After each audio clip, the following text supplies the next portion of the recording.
Today, I thought I'd go through the world map in a different format. You've seen the video on there. I've been using these tiny little notepads. So this time we're going to use a large little thing to draw out a format of the world map.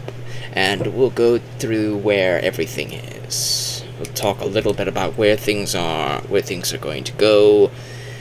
Just a general overlay. So let's get started, shall we? First, let's go through the north. As I've mentioned, there is a thing called the frozen north that exists in the opening top portion of Terra. This northern section was flash frozen long time ago by unknown means that I don't wish to spoil. However, there are some landmasses, little nations, so as to speak, that have been encroaching outwards from the glaciers, so as to say. This area right here is what I would call the remnants of the Dragoon Empire, or as I would say, Tempest. Tempest here is the fallen nation of the remnants of the Dragoons. The Dragronians, the Dragoon empires. They call themselves Dragoons because they have tamed the wyverns of the mountains. These little mountain sides that exist all throughout here, encroaching outwards, being released from the glacier that is the frozen north, that is this entire area. So this entire little region, it's very mountainous in and of itself. So there's little mountain cities, and a nice little port city here, and here. The capital of which is located in the center of this bay. There are some cities located up in the mountainsides, some temples, some ruins of ancient, long-forgotten cities.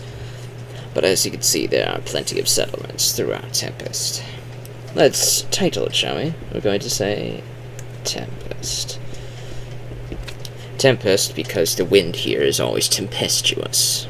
So from the name tempestuous, we get Tempest.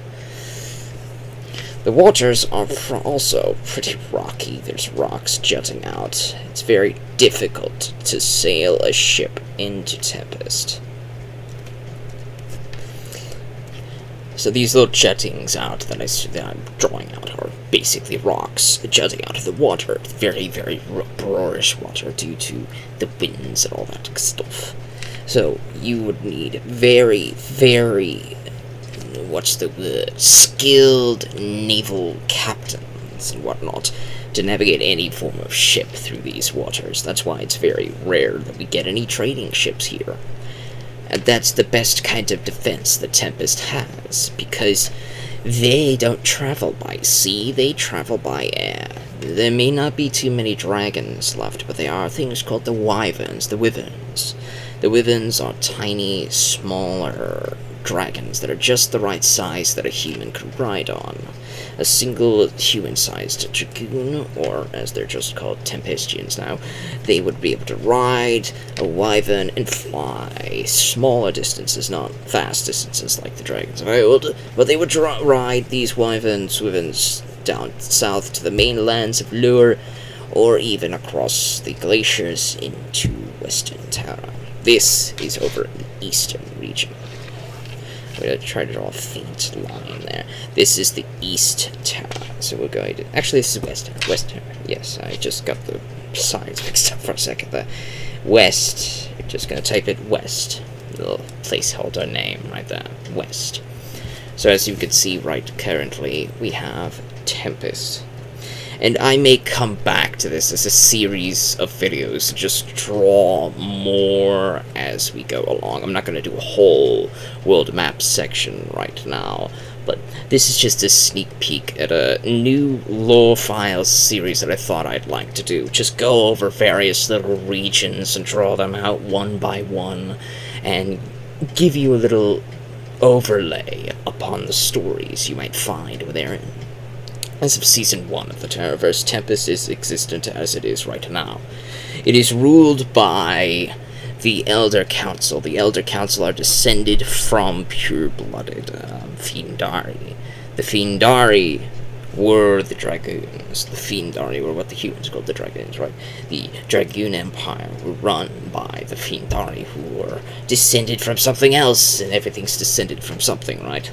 Well, the Elder Council have direct roots to these Fiendaris, so these guys would dictate the governance of Dragoon, and they're very isolationist. They don't like visitors, though they understand the necessity of it due to Tempest's tempestuous nature.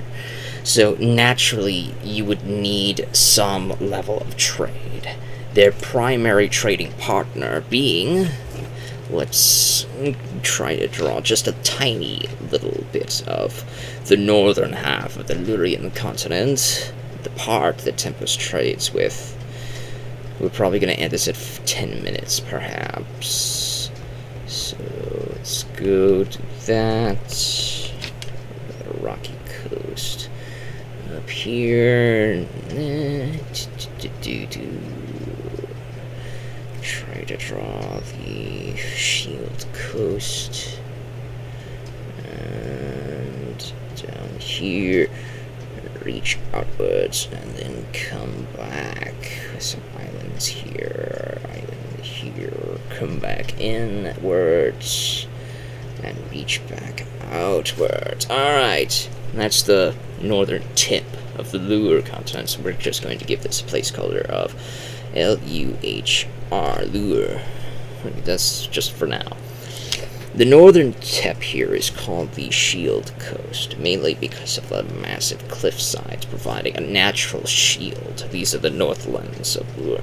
This entire coastline up here is massively high cliffs down below. There's no beach, natural beach. There's no natural port, except for one single location, which comes out of a cave. So it's not necessarily a beach, but it's a cave.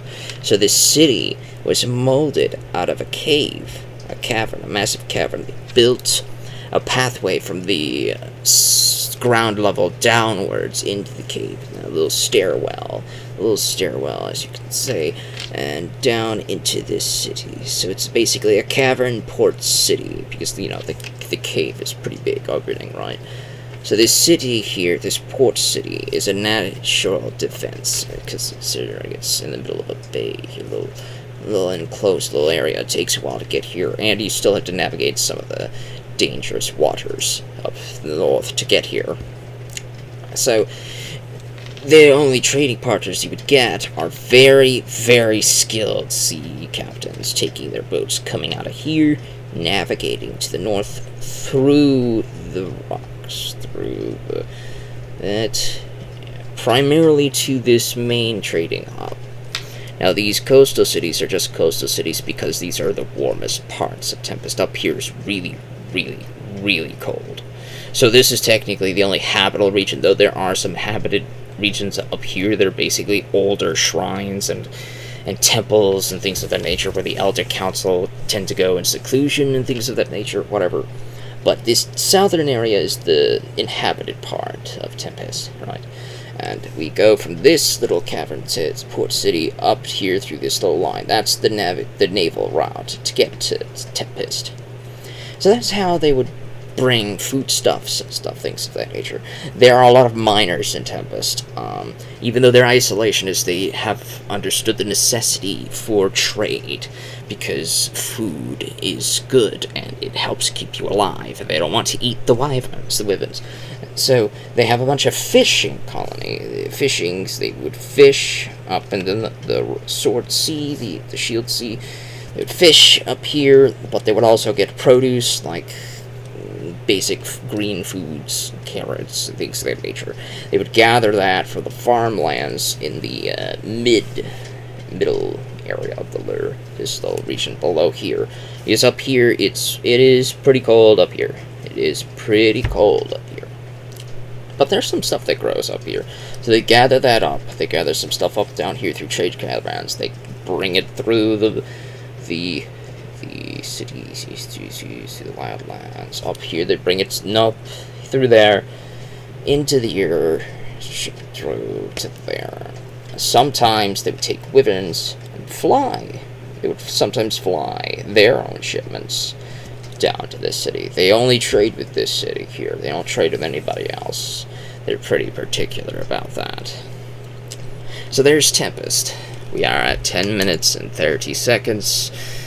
I hope you enjoyed this. I might continue with the lure section, or we might do another section of the map. We're just gonna flesh it out. Just gonna flesh it out and give you an idea of what goes where and how the world exists. Be imaginative, everybody.